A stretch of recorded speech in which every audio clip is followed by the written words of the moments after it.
Las conspiraciones de Antípater.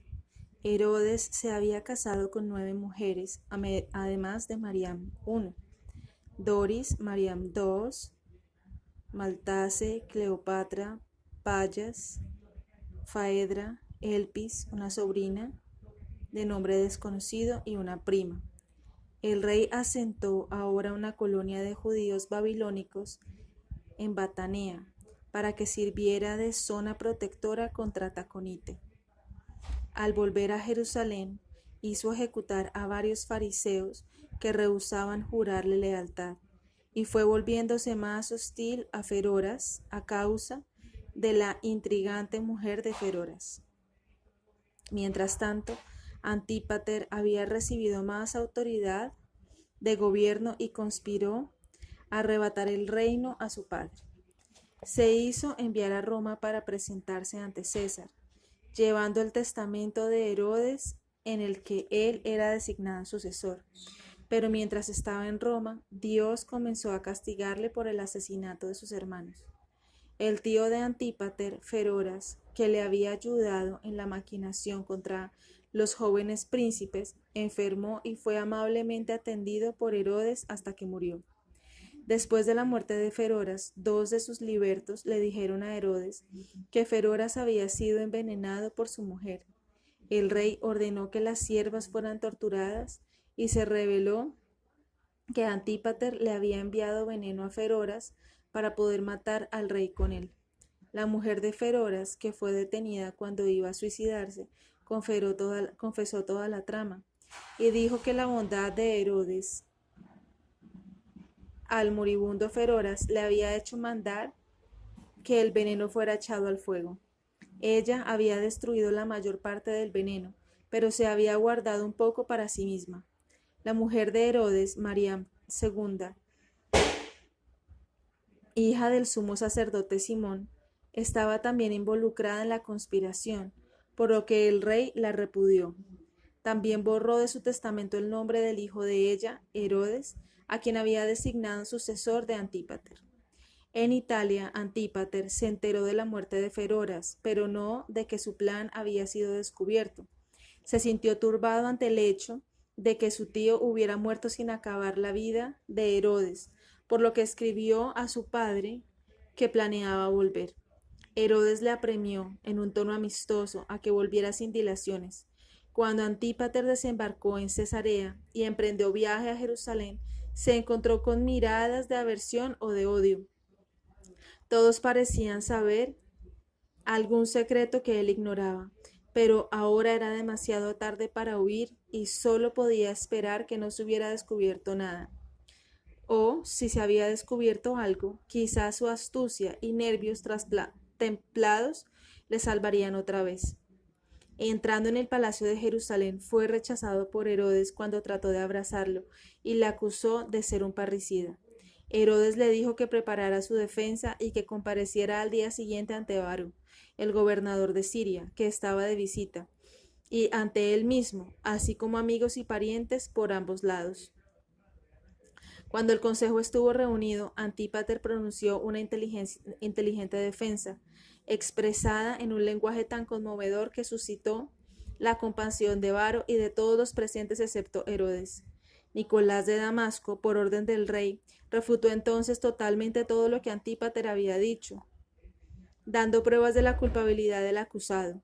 El veneno guardado por la mujer de Feroras fue dado entonces a otro criminal sentenciado a muerte, que murió en el acto.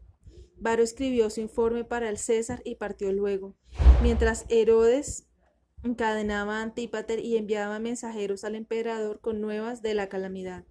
Posteriormente se descubrió que Antípater había falsificado cartas contra otros de la casa real, incluyendo a Salomé. La enfermedad final de Herodes. La salud de Herodes declinó ahora rápidamente. La edad y el dolor empeoraron sus dolencias porque tenía casi 70 años, y ahora se vio aún más acosado por una rebelión contra él. Judas y Matías, 2 instruidos doctores de la ley, incitaron a un grupo de jóvenes a que derribaran una gran águila de oro que Herodes había puesto sobre la puerta del templo. Herodes le había puesto allí en desafío a la ley judía y prohibía la introducción de la imagen de cualquier ser viviente en el templo.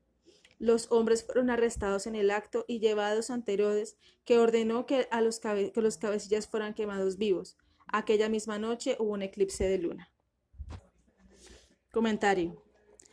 13 de marzo del año cuarto antes de Cristo, según los astrónomos. Este es el único eclipse mencionado por Josefo. Después de esto, Herodes fue empeorando rápidamente, sufriendo terribles dolores. Sentía una terrible comezón. Tenía las entrañas ulceradas y sus partes privadas gangrenadas con gusanos. Intentó en vano aliviar su asma y convulsiones en los baños terrenales de Calirroe y volvió a Jericó. Aquí reunió a hombres distinguidos de todas partes de la nación y ordenó que fueran enterrados en el hipódromo. Le ordenó a su hermana Salomé que tan pronto él muriera, que todos estos hombres fueran muertos, para que a su muerte hubiera dolor por todo el país y no gozo. Mientras estaba dando estas órdenes, llegó una carta de Roma en la que César dejaba a discreción de Herodes ejecutar o exiliar a su hijo. Herodes estaba sufriendo ahora una agonía tan terrible que intentó apuñalarse, pero un primo se lo impidió. Cuando el palacio se llenó de clamores por ello, Antípater pensó que su padre había muerto y apremió al carcelero a que lo liberase, prometiéndole una gran recompensa. El carcelero, sin embargo, fue al rey y le reveló las intenciones de Antípater. Herodes entonces gritó, se golpeó la cabeza y ordenó a sus guardas que dieran muerte a Antípater en el acto y que lo enterraran en Hircania. Luego alteró su testamento, designando a Arquelao, su hijo mayor, como heredero, a Antipas, su hermano, como tetrarca de Galilea y Parea.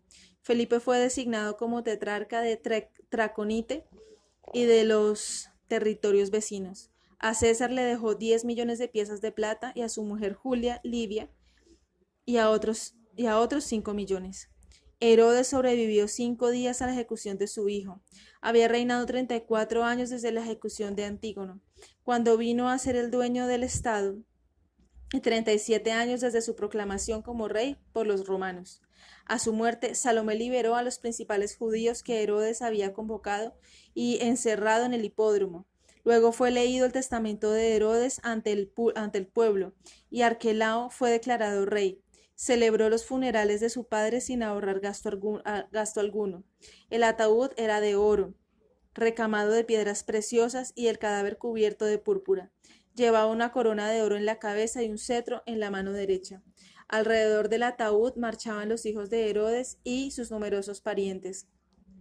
Iban seguidos por los guardias, tropas extranjeras y el ejército, que iba precedido por los comandantes y oficiales. 500 siervos que llevaban especias aromáticas siguieron en procesión a Herodión, donde tuvo lugar el entierro. Comentario. En las páginas 378 y 379 se encuentra una carta dinástica de la familia herodiana.